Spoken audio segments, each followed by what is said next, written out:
近期樓市出現咗一個矛盾啊，一方面金管局將住宅按揭成數上限由7%放寬到8%，疊加600萬以下物業豁免印花稅嘅家田組合權。但係另一方面呢，政策公布之後，11月嘅住宅成交只係得238宗，按年下跌超過2成啊！點解政策預期同市場現實落差咁大呢？呢套家田組合權幾時先可以發揮真正作用呢？今集我會同大家拆解背後3個關鍵。第一點，相信好多人都估到啦，就係大家都等緊政策嘅正式生效。以500萬物業為例，新政策之下，首期可以慳返50萬啊，疊加印花稅豁免，總成本可以降超過60萬，所以好多買家心態都係等埋先啦。結果就導致咗11、12月多人問少人買嘅現象啦。第二點，政策本質係降低門檻同釋放用家嘅真實需求，而唔係創造樓價嘅泡沫。政策嘅目標好清晰，就係降低600萬以下用家盤嘅上車門檻，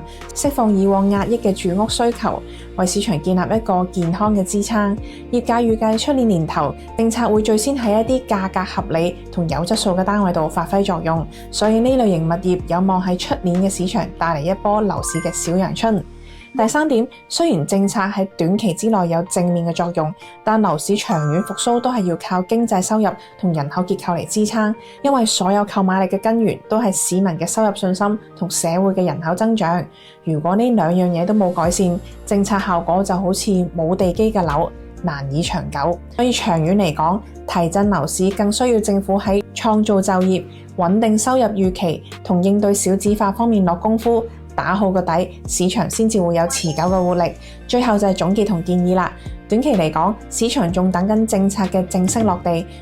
價格合理同有質素嘅盤源呢，會喺市場上面最快承接同成交嘅。對於真正有自住需求嘅朋友嚟講，依家就係你鎖定目標、計定條數同埋爭取議價空間嘅黃金窗口期。對於一啲想放盤嘅業主嚟講，就要理性咁等待呢波政策啦。如果想快啲成交，喺定價上就要更加有吸引力，先可以吸引到政策釋放出嚟嘅真實買家。政策呢粒糖就擺喺你面前啦，但要啲甜味滲透出市場呢，就仲需要一段時間。樓市最終點行，我個人認為係政策同經濟一齊話事嘅。如果大家都有買樓同放盤策略疑問，歡迎隨時私信我哋，我係小卓，我哋下條片見。